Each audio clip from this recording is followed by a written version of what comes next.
Assalamualaikum warahmatullahi wabarakatuh. Saya Indriana Novianti dan Muhammad Fadlan dari Telkom University akan melakukan presentasi tentang bisnis proses case study dari mata kuliah rekayasa perangkat lunak.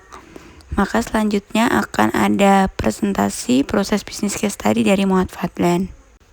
Proses bisnis ini dilakukan dengan menggunakan notasi BPMN. Assalamualaikum warahmatullahi wabarakatuh. Di sini saya akan menjelaskan study case dari kelompok kami. Di sini kami menggunakan BPMN atau Business Processing Modeling Notation. Di sini saya akan menjelaskannya terlebih alur dari study case kami. Pertama, pelanggan membuka aplikasi, lalu memilih makanan, lalu memesan makanan. Dari memesan makanan, pada bagian pelanggan terjadi multiple event, di mana pelanggan menunggu proses pemesanan. Lalu dari proses pemesanan, ordering masuk ke admin, lalu pelanggan menunggu kembali. Sebelum ke makanan diterima, dari memesan makanan pelanggan, admin menerima permintaan pemesanan. Lalu admin memberitahu kepada koki untuk memasak dan atau mengemas makanan. Setelah selesai dari mengemas dan atau memasak makanan, lalu diantarkan makanan tersebut oleh pengantar atau delivery. Mengirim makanan, lalu dari mengirim makanan diterima oleh dan akhirnya diterima oleh pelanggan. Dari pelanggan membayar dan pengantar menerima, saling timbal balik membayar dan menerima. Akhirnya end event. Sekian dari saya. Selanjutnya saya akan menjelaskan aktor dan aktivitas yang ada di dalam proses studi kami. Aktor yang kami pilih ada pelanggan, koki, admin, dan kurir atau pengantar makanan.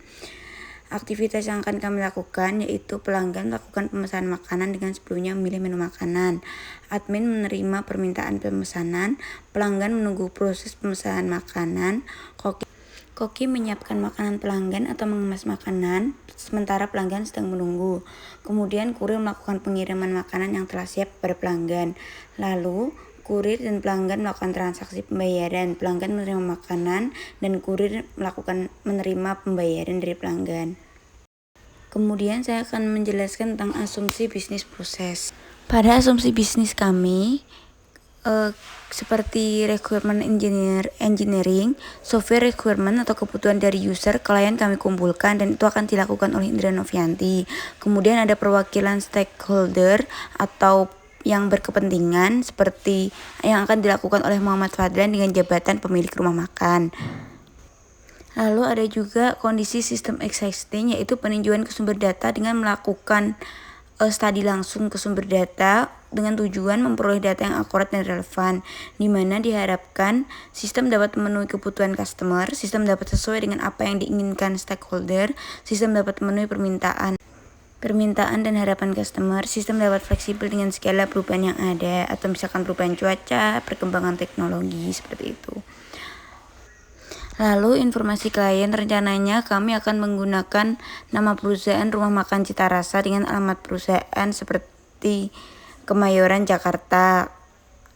Kemudian ada nomor telepon dan fax perusahaan seperti yang tertulis. Kemudian ada email perusahaan.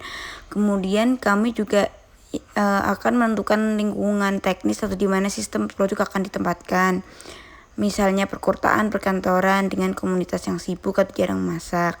Sehingga dengan adanya lingkungan tersebut, itu akan membuka peluang bagi kami untuk mendirikan suatu rumah makan dengan sistem ini. Kemudian meminta partisipasi dari banyak orang, sehingga kami dapat mengetahui dampak dari kebutuhan yang bisa teridentifikasi dari sudut pandang yang berbeda, dengan melakukan banyak survei seperti itu. Baik, demikian presentasi dari kami. Kami ucapkan terima kasih.